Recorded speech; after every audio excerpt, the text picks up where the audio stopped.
कि तरुण राठी जी एक तो खुद कवि हो गए, उन्होंने खुद कविता सुनाई, तनीषा जी से कविता सुनवाई, अब आदरणीय से कविता सुनवाई। क्या अगली बार के लिए ये आत्मनिर्भर होने की कोशिश कर रहे हैं क्या? वो तो भाभी जी ने ना सुनाई। ऐसा स्वर्णिमा और जयवर्मा भी एक एक कविता जेब में लिए घूम रहे हैं।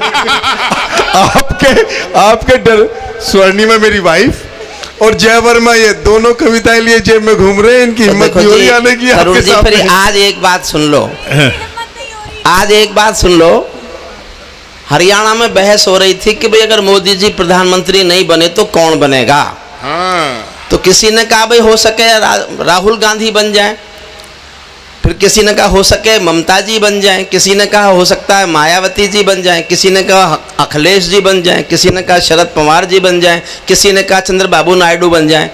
तो हरियाणा का चौधरी बोला भाई जब ऐसे ही सत्यानाश होना है तो फिर सपना चौधरी के बुरी है।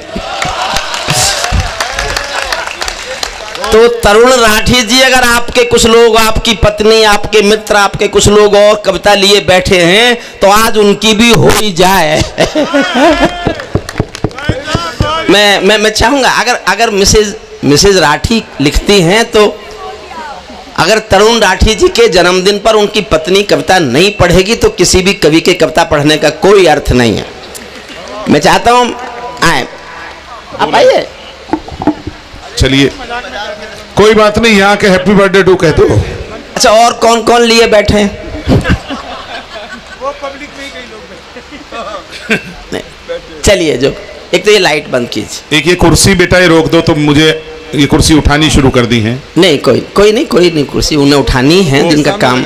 ऐसे भाई से वो पीछे बस मैं एक आज्ञा चाहता हूँ, एक आज्ञा। मेरे से गलती ये हो गई कि मैंने सारे वो कवि बुला लिए जो मुझसे ज्यादा जमते हैं, वरना मैं इनको नहीं बुलाता। ऐसे ऐसे कवि बुलाता जल्दी जल्दी निबट जाते, उनको आप सुनते नहीं, फिर मैं ही सुनाता आपको। तो अब जाट तो ऐसी गलती कर ही देते।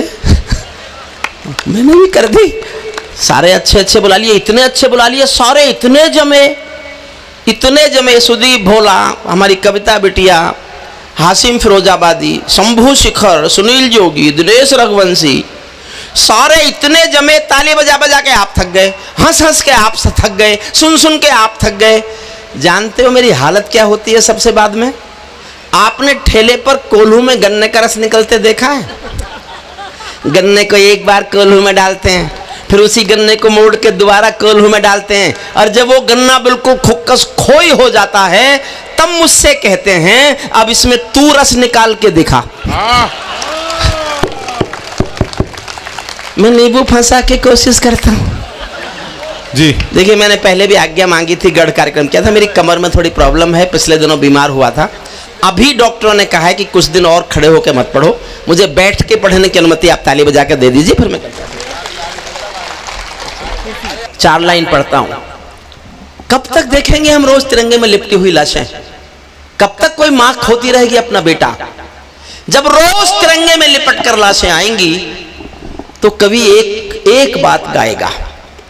मेरा विचार है ये, जी न्यूज ने इस कविता की लाइनों को सुनाकर डिबेट की इस पे, बोले ना हम समर्थन नहीं करते इस लाइन का। मैं कहा मत करो, मैं जनता से, अमरोहा की जनता से मन मांगता हूं कि क्या मैंने ये कह के कोई गलत कर दिया?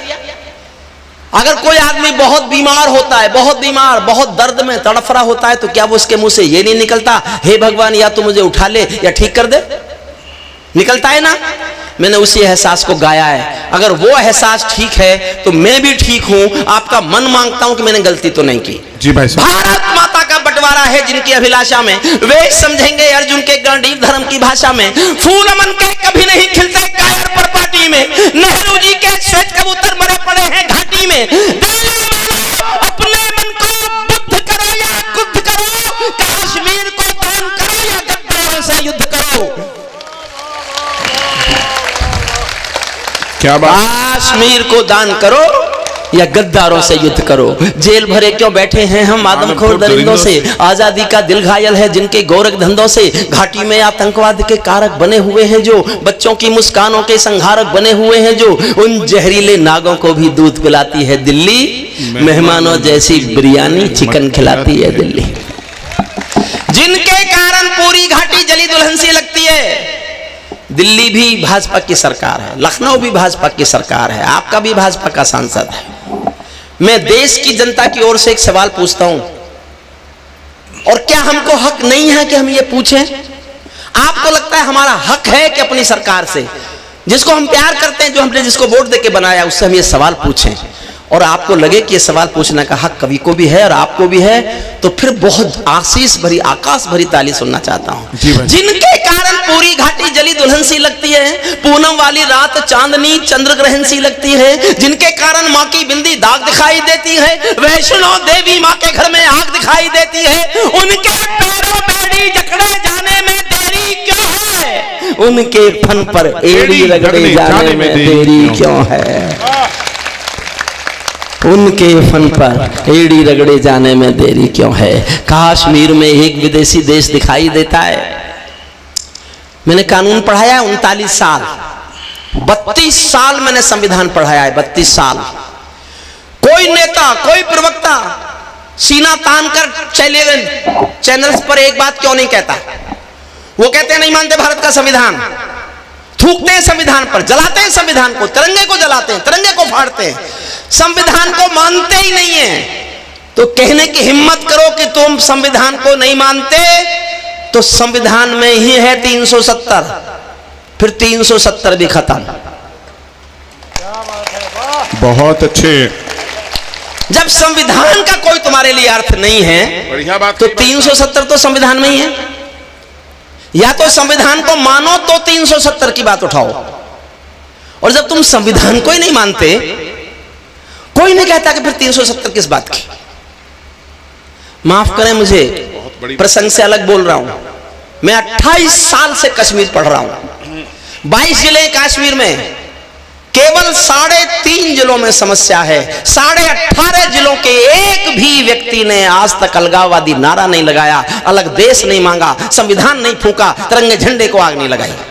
18.5 जिलों में केवल 3.5 जिलों में अनरेस्ट है, और उन 3.5 जिलों में भी केवल 15%।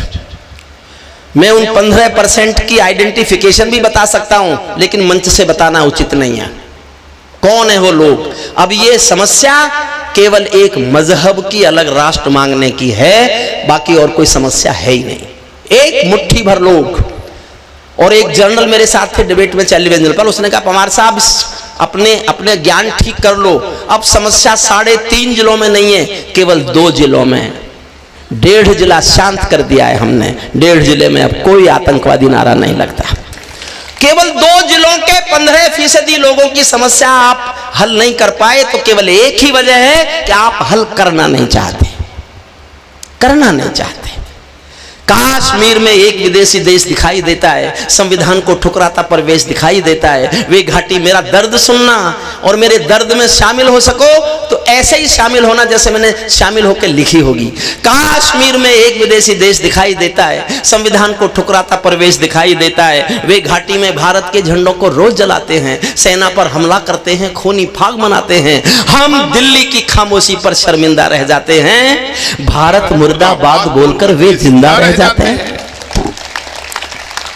भारत मुर्दाबाद बोलकर वे जिंदा रह जाते हैं। सेना पर पत्थरबाजों को कोई इतना समझा दो, और मेरी बात समझ जाओ तो मुझे बता देना साहब कि आप समझ गए। सेना पर पत्थरबाजों को कोई इतना बतला दो, ये गांधी के गाल नहीं है, उनको इतना समझा दो। ये गांधी के गाल नहीं है, उनको इतना समझा दो। दिल्ली वालों, सेना को भी कुछ निर्णय ले लेने दो, एक बार पत्थर का उत्तर गोली से दे लेने दो। एक बार पत्थर का उत्तर गोली से दे लेने दो। जब चौराहों पर हत्यारे महिमा मंडित होते हैं, एक छंद बहुत जोश में पढ़ूंगा, दिनेश रघुवंशी को भी समर्पित करूंगा, सुनील जोगी हमारा संभव, हमारी बेटिया। मैं 3 दिन पहले बंगलौर में था, मेरे मुंह से निकल गया, मैं जोश में पढ़ूंगा और मैं चाहता हूं आप जोश में सुने। फिर मेरे मुंह से ये निकल गया कि मैं चाहता हूं आप मुझसे ज्यादा जोश में सुने। फिर मेरे मुंह से ये भी निकल गया मैं यहां से हार के जाना चाहता हूं। तो यहां ये होना है कि मैंने जोश में ज्यादा पढ़ा या आपने जोश में ज्यादा सुना, और मैं चाहता हूं कि आप जीते और मैं हार जाऊं। मैं वहां से हार के आया हूं, मैं अमरोहा से भी हार के जाना चाहता हूं। मेरा एक छंद सुनना, मैं चाहता हूं आप जीते जोश में सुनने में और मैं हार जाऊं पढ़ने में। यही मेरी जीत होगी, ये राठी जी का मुझे दिया हुआ पुरस्कार होगा। मन से सुनना। जब चौराहों पर हत्यारे महिमा मंडित होते हो, भारत माँ की मर्यादा के मंजर खंडित होते हो, जब कृष्ण भारत के नारे हो गुलमर्गा की गलियों में, शिमला समझौता जलता हो बंदूकों की नलियों में, तो केवल आवश्यकता है हिम्मत की खुददारी की। दिल्ली केवल की मोहलत दे दे तैयारी की, सेना को आदेश थमा दो घाटी गैर नहीं होगी। जहां तिरंगा नहीं मिलेगा उनकी खैर नहीं होगी, जहां तिरंगा नहीं मिलेगा। कमाल है। जहां सल्यूट करता हूं आप जीते और मैं हारा साहब। यही मेरा पुरस्कार है आज की रात का अमरोहा की जनता से। भाई साहब कमाल। जहां तिरंगा नहीं मिलेगा उनकी खैर नहीं होगी। बर्मा बांग्लादेश तलक सीमा पर बैठे रहते थे और हमारे नेता चूड़ी पहने बैठे रहते थे। दिल्ली डरी डरी रहती थी पाक चीन की बॉर्डर पर, सेना बांधे हाथ खड़ी रहती थी किसके ऑर्डर पर। दुनिया को एहसास कराओ हम निर्णय ले सकते हैं। मोदी जी का जन्मदिन सुनना। दुनिया को एहसास कराओ हम निर्णय ले सकते हैं, हम भी ईंटों का उत्तर पत्थर से दे सकते हैं। अब तो वक्त बदलना सीखो डरते डरते जीने का। दुनिया को एहसास कराओ 56 इंची सीने का। दुनिया को एहसास कराओ, दुनिया को एहसास कराओ 56 इंची सीने का। सैनिक अपने प्राण गंवाकर देश बड़ा कर जाता है। अंतिम पंक्तियां पढ़ता हूं। सैनिक अपने प्राण गंवाकर देश बड़ा कर जाता है, बलिदानों की बुनियादों पर राष्ट्र खड़ा कर जाता है। जिनको मां के बलिदानी बेटों से प्यार नहीं होगा उन्हें तिरंगे को लहराने का अधिकार नहीं होगा, उन्हें तिरंगे को लहराने का अधिकार नहीं। अंतिम पंक्तियां पढ़ता हूं। जो हुआ वो तरुण फाउंडेशन का है, अमरोहा की जनता का है, तरुण राठी जी का है, इस परिवार का है, रोमी चौधरी का है। और मैं फिर दोहराता हूं, मैं क्योंकि मुझ पर जिम्मेदारी सौंपी थी तरुण राठी जी ने, मुझ पर विश्वास किया। उन्होंने कहा जो लाओ, जिनको लाओ, जो करो, जैसे करो। इतना विश्वास अगर मैंने बनाए रखा हो, आपको लगे कि हमने एक श्रेष्ठ कवि सम्मेलन अमरोहा को दिया, तो एक आखिरी बार मुझे आशीष दे के भेजिए इस बात के लिए कि आपने इस कवि सम्मेलन को पसंद किया है। अंतिम पंक्तियां पढ़ता हूं, सुनने।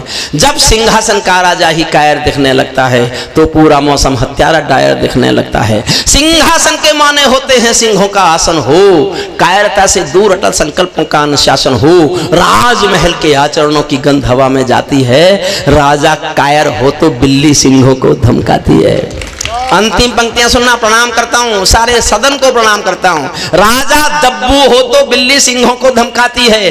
भारत एक अखंड राष्ट्र है, सवा अरब की ताकत है। कोई हम पर आंख उठा ले किसकी भला हिमाकत है। धरती अंबर और समंदर को ये भाषा समझा दो, दुनिया के हर पंच सिकंदर को ये भाषा समझा दो। अब खंडित भारत मां की तस्वीर नहीं होने वाली, कश्मीर किसी के अब्बा की जागीर नहीं होने वाली। वाह, आपको आभार आप सबका। हम आज यहाँ तरुण फाउंडेशन के संयोजन में देश के यशस्वी प्रधानमंत्री जी का जन्मदिन मनाने के उपलक्ष्य में एक अखिल भारतीय कवि सम्मेलन आपको सुनवाने जा रहे हैं। जो लोग अभी भी घूम फिर रहे हैं, मेरा उनसे निवेदन है स्थान ग्रहण कर लें। कहीं भी जहां उनको स्थान मिले। बहुत सुंदर व्यवस्थाएं हैं। अमरोहा शहर में किसी भी कवि सम्मेलन को साहित्यिक कलेवर देने के लिए व्यवस्थाओं में जो अच्छे से अच्छा किया जा सकता था वो सब किया गया है। मैं चाहता हूं ये सदन एक बार तरुण फाउंडेशन और तरुण राठी जी को बधाई देने के लिए जोरदार तालियों से। अब आप विश्वास कीजिए, आपको ना भाषण सुनना मिलेगा, आपको केवल कविताएं सुनने को मिलेंगी। मैं एक बात बहुत स्पष्ट कर दूं, कविता भाजपा नहीं होती, कविता कांग्रेस भी नहीं होती, कविता सपा भी नहीं होती, कविता बसपा भी नहीं होती। कविता संस्कृति होती है, कविता संस्कार होती है, कविता परंपरा होती है, कविता मूल्य होती है, कविता संवेदना होती है। और कोई भी हिंदी के साहित्यकारों का कवि सम्मेलन किसी राजनीतिक दल का अधिवेशन नहीं होता, लेकिन देश के यशस्वी प्रधानमंत्री जी के जन्मदिन के उपलक्ष्य में है, तो मैं चाहता हूं एक बार आकाश भर तालियां मोदी। मैं बहुत नाराज हूं इससे, इसको और कड़ी सजा दो। मंत्री ने कहा कि इसको हम 10 साल जेल में डाल दें। राजा बोला नहीं, बहुत गुस्सा हूं, और कड़ी सजा दो। राजा ने कहा, मंत्री ने कहा इसको उम्र भर के लिए जेल में डाल दें। राजा बोले नहीं, मैं बहुत गुस्सा हूं, इससे भी कड़ी सजा दो। तो मंत्री ने गुस्सा करते हुए कहा इसको फांसी पे लटका दें। राजा बोला नहीं, इससे भी कड़ी सजा दो। मैं बहुत नाराज हूं, इससे भी कड़ी सजा दो। मंत्री बोला साहब इससे बड़ी कोई सजा होती ही नहीं है, किसी को फांसी देने से बड़ी कोई सजा होती ही नहीं है।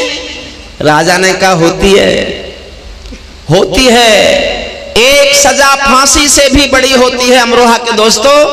राजा ने कहा मैं जिससे नाराज हुआ हूं ये एक कवि है, और इस कवि से कहो ये तो कविता सुनाएगा, और जब ये कविता सुनाएगा हम इसकी कविता नहीं सुनेंगे, आपस में बातचीत करेंगे। ये सजा है फांसी से भी बड़ी। क्या बात है। हे हमारे राजाओं, वाह, हमको वो सजा मत देना जो फांसी से भी बड़ी होती है। बस मैं कहूंगा कि डूब कर कुछ सुनो और सुनकर गुनो, मन मिलाओगे तो मन से जुड़ जाएंगे, वरना हम हैं परिंदे बहुत दूर के, बोलियां बोलकर अपनी उड़ जाएंगे।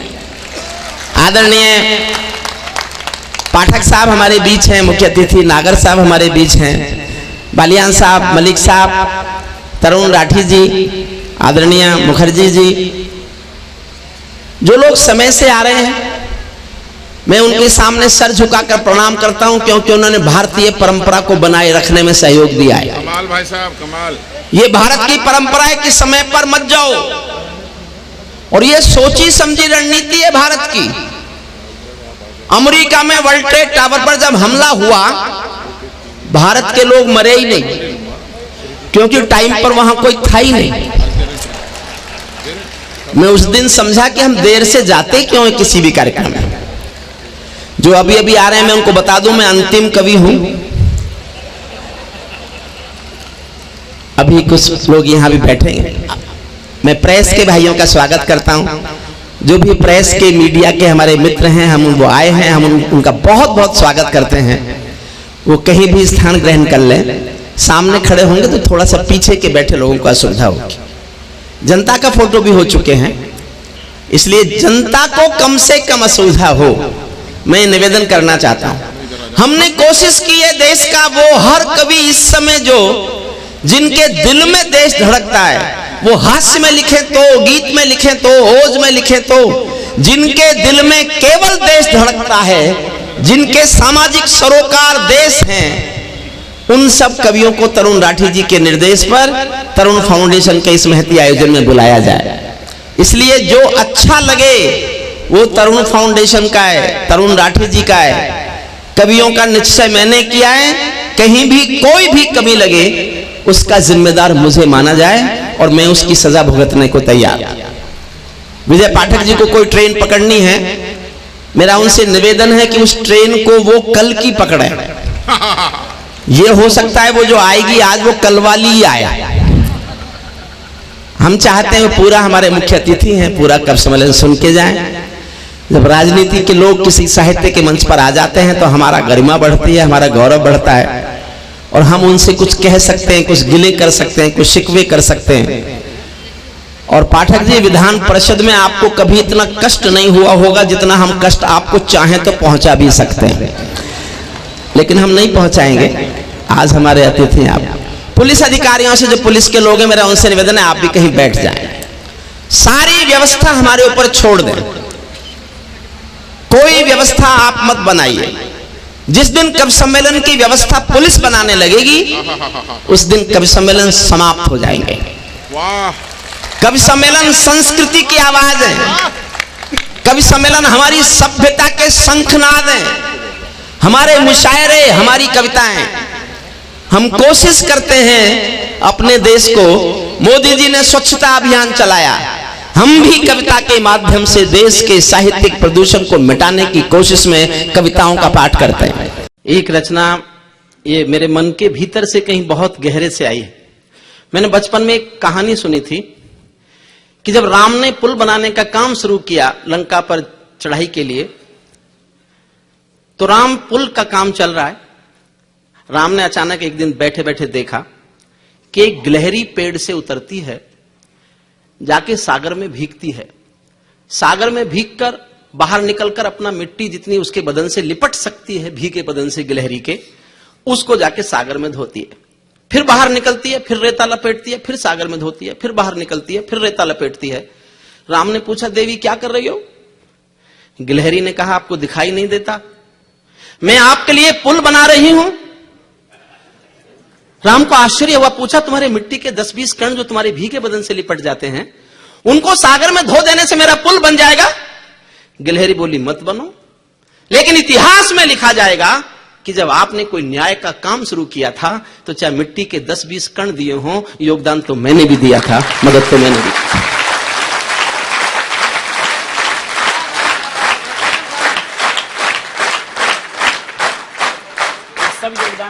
मैं कहना यह चाहता हूं, इतिहास के किसी पन्ने के किसी कोने में चाहे मेरा नाम छोटा सा लिखा मिले, हरिओम पवार, मैंने अयोध्या की आग पर एक कविता लिखी और उस आग पर मैं अपना विचार गाना चाहता हूं। और यह आस्था से पहली बार यह कविता आप सुनेंगे। स्वामी जी के आश्रम में भी, स्वामी जी के कार्यक्रमों में भी यह कविता आप पहली बार सुनेंगे। मैं भी चाहे एक बूंद बन सका हूं, उस आग पर पानी बनने की कोशिश कर रहा हूं। समय पर मैंने उस आग पर पानी बनने की कोशिश की थी, चाहे 2 बूंद पानी बन सका हूं। एक कहानी आपने सुनी है, नल नील ने जिन पत्थरों पर राम लिख दिया, वो सब पत्थर तैर गए सागर में। यह खबर जैसे लंका पहुंची, इतनी तो आप जानते हो कि राम ने नल नील के लिखे नाम राम नाम के पत्थर तैर गए।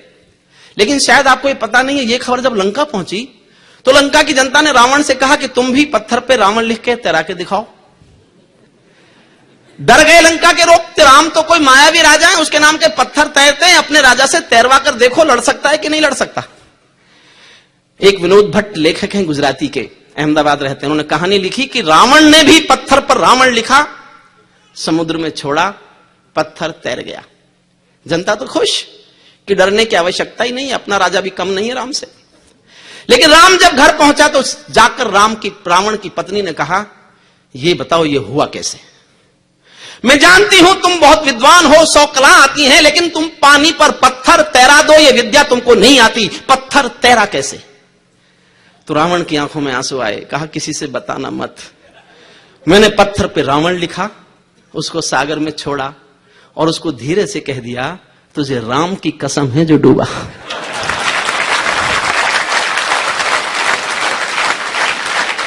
मैं उस राम पर एक कविता सुनाना चाहता हूं। मैंने उस राम पर एक कविता लिखी है और मेरे जीवन की श्रेष्ठ कहानी है ये। मैंने जीवन में इससे अच्छा कुछ सुना नहीं है, कुछ पढ़ा नहीं है, कुछ लिखा नहीं है। वो 30 सेकंड की एक बात है। सीता को हरने के बाद रावण कई दिन रोता है, सिसकता है, तड़पता है। क्यों? क्योंकि सीता रावण को आंख उठाकर देखती नहीं, सीता ने रावण की ओर देखा ही नहीं। यह पीड़ा रावण को रोज रुलाती थी। पत्नी रोता देखती थी अपने पति को तो वो कहती थी तुमने पाप किया सीता को चुराकर। लेकिन अपने पति को रोता देखे कौन? मैं तुमको एक सलाह दे सकती हूं। तुम इसलिए रोते हो कि सीता तुमको देखती नहीं है। तुम मायावी राजा हो, माया से मामा को सोने का हिरण बना सकते हो, तुम माया से राम का चेहरा क्यों नहीं लगा लेते? राम का चेहरा लगा लो, अशोक वाटिका चले जाओ, सीता समझेगी राम खोजते खोजते आ गए, तुम्हारी तरफ देख लेगी। ध्यान से सुनना साहब, मेरे से आप केवल ये वाक्य ले जाना आज अपने साथ, इसके सिवा अच्छा कुछ नहीं कहने जा रहा हूं।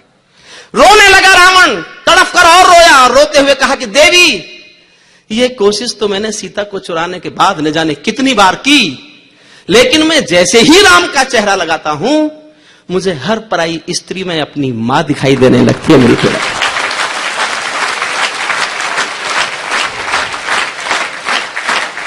मैं उस राम पर एक कविता सुनाना चाहता हूं। मार्केट में राम बहुत है।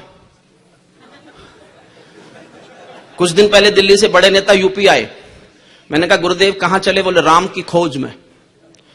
कुछ दिन बाद मैंने पूछा मिल गए? बोले हां, काशी राम से मिलो। राम के खोजने वालों ने काशी राम खोजे। मन से सुन लीजिए। और कविता की आखिरी पंक्ति पर राय देना कि मैंने क्या लिखा। मेरा एक विचार है, जैसे पूज्य स्वामी जी ने आज विचार को बहुत ज्यादा संप्रेषित किया। मैं विचार की एक कविता पहली बार पढ़ रहा हूं। मैंने तालियों के लिए बहुत कविताएं देश में पढ़ी। डोली दुल्हन कहारों में, डोली दुल्हन कहारों में, सूरज चंदा तारों में, घाटी और पठारों में, लहरों और किनारों में, गांव गली गलियारों में, दिल्ली के दरबारों में, टीवी में अखबारों में, भाषण कविता नारों में, धीरे धीरे भोली जनता है बलिहारी मजहब की। ऐसा ना हो मुल्क जला दे ये चिंगारी मजहब की। ऐसा ना हो मुल्क जला दे ये चिंगारी, ऐसा ना हो मुल्क जला दे ये चिंगारी मजहब की। मैं होता हूं बेटा एक किसानी का। जहां भी कविता पढ़ता हूं देश को बता देता हूं मैं किसान का बेटा हूं। झोपड़ी में पैदा हुआ हूं। किसान, किसान के आंसू, आंसू की वेदना, वेदना का दर्द गाने का मेरा फर्ज बनता है और यही करता हूं। लेकिन यह बताना भी चाहता हूं स्वामी जी, मैं एक बार लाल किले में कविताएं पढ़ रहा था और देवीलाल जी सामने बैठे थे। तुरंत माइक पर आए और आकर बोले अगला प्रधानमंत्री किसान का बेटा होना चाहिए। मैं उस दिन से फिर रोज बताने लगा कि मैं किसान का बेटा हूं।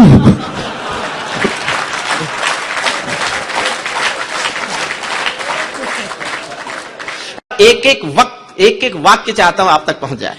बस मैं ये कहना चाहता हूं, अक्षरों को अर्थ देकर वाक्य होने को कहा है, शब्द होने को कहा है। वाक्य होने तक अगर तुम साथ दे दो, एक भाषा का किला गढ़कर रहूंगा। एक भाषा का किला गढ़। मैं होता हूं बेटा एक किसानी का, झोपड़ियों में पाला दादी नानी का। मेरी ताकत केवल मेरी जुबान है। मेरी कविता घायल हिंदुस्तान है।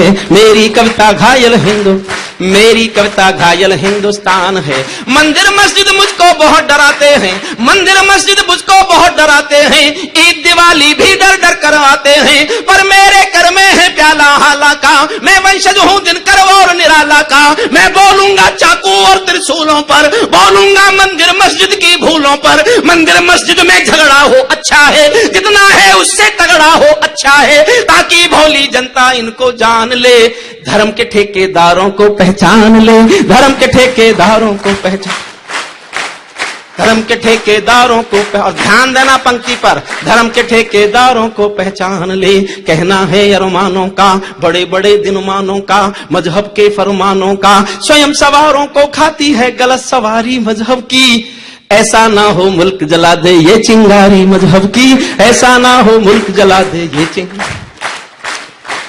बाबर हमलावर था मन में गढ़ लेना। इस देश में एक बहस हो सकती थी स्वामी जी। मैंने इस्लाम पढ़ा है, कुछ मुस्लिम भाई यहां बैठे हैं। सारे संसार का इस्लाम पढ़ लेना, किसी व्यक्ति के नाम पर खुदा का घर नहीं हो सकता। उनके यहां खुदा का घर किसी व्यक्ति के नाम पर बनाना हराम है। ये महानता है इस्लाम की। पूरे संसार में एक भी खुदा का घर, एक भी मस्जिद किसी व्यक्ति के नाम पर नहीं है।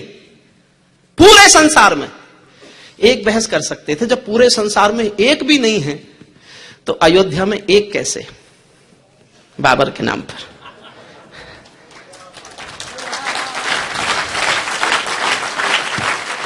लेकिन इस बहस से किसी को वोट नहीं मिलते थे, किसी के वोट नहीं कटते थे। मेरा साथ देना बस। बाबर हमलावर था मन में गढ़ लेना। इतिहासों में लिखा है ये पढ़ लेना। जो तुलना करते हैं बाबर राम की, उनकी बुद्धि होगी किसी गुलाम की। उनकी बुद्धि होगी किसी, उनकी बुद्धि होगी किसी गुलाम की। राम हमारे गौरव के प्रतिमान हैं। राम हमारे भारत की पहचान है। राम हमारी पूजा है, अरमान है। राम हमारे अंतर मन के प्राण हैं। राम हमारे घट घट के भगवान हैं। मंदिर केवल पूजा के सामान है। मंदिर केवल पूजा के सामान है। मंदिर केवल पूजा के सामान है। राम दवा है, रोग नहीं है, सुन लेना। बचपन में बुखार चढ़ता था गरीब घर में, तो मां रामायण की चौपाई बाजू से बांधती थी, बुखार उतर जाता था। अब 10 लोग हॉस्पिटल में उतरता है। राम दवा है, रोग नहीं है, सुन लेना। राम त्याग है, भोग नहीं है, सुन लेना। राम सत्य है, शोध नहीं है, जगवालो। राम दया है, क्रोध नहीं है, जगवालो। राम हुआ है नाम लोक हितकारी का। रावण से लड़ने वाली खुददारी का, रावण से लड़ने वाली खुददारी का, रावण से लड़ने वाली। और देश कभी ठीक हुआ तो हवाई अड्डों पर, लाल किले की मीनारों पर, संसद की दीवारों पर एक लाइन लिखी मिलेगी और नीचे लिखा मिलेगा डॉक्टर हरिओम पवार। समर्थन करो, समझ जाओ तो जी भर के करना, तालियों की गूंज सुनना चाहता हूं। राम हुआ है नाम लोक हितकारी का, रावण से लड़ने वाली खुददारी का। दर्पण के आगे आओ, अपने मन को समझाओ, खुद को खुदा नहीं आको, अपने दामन में झांको, याद करो इतिहासों को, 47 की लाशों को, जब भारत के टुकड़े कर गई थी गद्दारी मजहब की। ऐसा ना हो मुल्क जला दे फिर चिंगारी मजहब की, ऐसा ना हो मुल्क जला दे ये चिंगारी। बहुत शुक्रिया। आग कहां लगती है ये किसको गम है। शशिकांत तुम भी ताली बजाओ। मैं तुम्हारी उस कविता पर ताली बजा रहा था जो मेरी समझ में नहीं आ रही थी। इसके तो आ रही है ना समझ में। बुलवाओगे हास्य रस। आग कहां लगती है ये किसको गम है, आंखों में कुर्सी हाथों में परचम है। मर्यादा आ गई चिता के कंडों पर, कुचे कुचे राम टंगे हैं झंडों पर। संत हुए नीलाम चुनावी हट्टी में, पीर फकीर जले मजहब की भट्टी में। कोई भेद नहीं साधु पाखंडी में, सब नंगे हो गए वोटों की मंडी में, सब नंगे हो गए वोटों की मंडी, सब नंगे हो गए। और ध्यान देना, आशीर्वाद मांगता हूं, 4 पंक्ति सुनना। सब नंगे हो गए वोटों की मंडी में, निर्वाचन निर्भर हो गए हथकंडों पर, निर्वाचन निर्भर हो गए हथकंडों पर। है फतवों का भार इमामों पंडों पर, जो सबको भाजाए अबीर नहीं मिलता, जो सबको भाजाए अबीर नहीं मिलता। ऐसा कोई संत कबीर नहीं मिलता, जिनके माथे पर मजहब का लेखा है। हमने उनको शहर जलाते देखा है, हमने उनको शहर जलाते देखा, हमने उनको शहर जलाते देखा है। जब पूजा के घर में दंगा होता है, जब पूजा के घर में दंगा होता है। गीत गजल छंदों का मौसम रोता है, मीर निराला दिनकर मीरा रोते हैं, गालिब तुलसी जिगर कबीरा रोते हैं। भारत माँ के दिल में छाले पड़ते हैं, लिखते लिखते कागज काले पड़ते हैं, लिखते लिखते कागज काले पड़ते। अंतिम छंद पढ़ता हूं कविता का। और मैंने जीवन में अगर कुछ अच्छा लिखा है, जीवन में जो मेरा सर्वाधिक श्रेष्ठ लेखन है, वो इस कविता का अंतिम छंद है। स्वागत भैया। एक भी पंक्ति मेरे नाम के साथ किसी को याद रह गई तो मैं समझूंगा पूज्य स्वामी जी के आशीर्वाद के साथ साथ मुझे आपका भी आशीर्वाद मिल गया। राम नहीं है नारा बस विश्वास है। देखा तो किसने साथ, अगर कोई कहे मिलके आया हूं तो कुछ और हो ना हो झूठा जरूर है।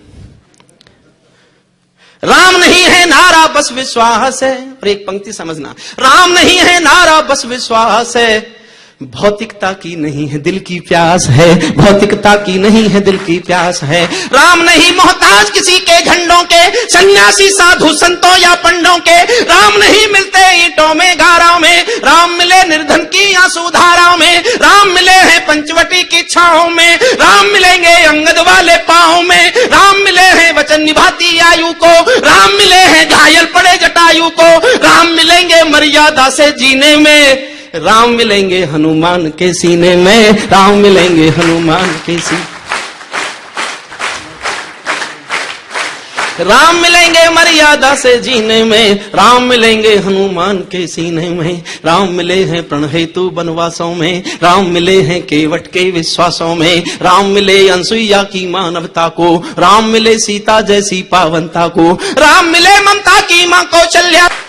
समाप्त करता हूं कविता 6 लाइनों के साथ। राम मिले शबरी के झूठे बेरों में, या तो राम का दुनिया को संदेश दो। राम के पिता होते हैं विष्णु शिव जी, उनका घर अपने देश में नहीं रहा, राम के पिता का घर देश में नहीं रहा, उस पर कोई क्रोध नहीं करता। या तो राम को दुनिया का संदेश दो, राम को देना है तो राम का देश दो, राम को देना है तो राम का देश दो। मैं भी एक सौगंध राम की खाता हूँ, मैं भी एक सौगंध राम की खाता हूँ। मैं भी गंगा जल की कसम उठाता हूँ, मेरी भारत माँ मुझको वरदान है। मेरी पूजा है मेरा अरमान है, मेरा पूरा भारत धर्म स्थान है। मेरा राम तो मेरा हिंदुस्तान है, मेरा राम तो मेरा हिंदुस्तान है, मेरा राम तो मेरा हिंदुस्तान।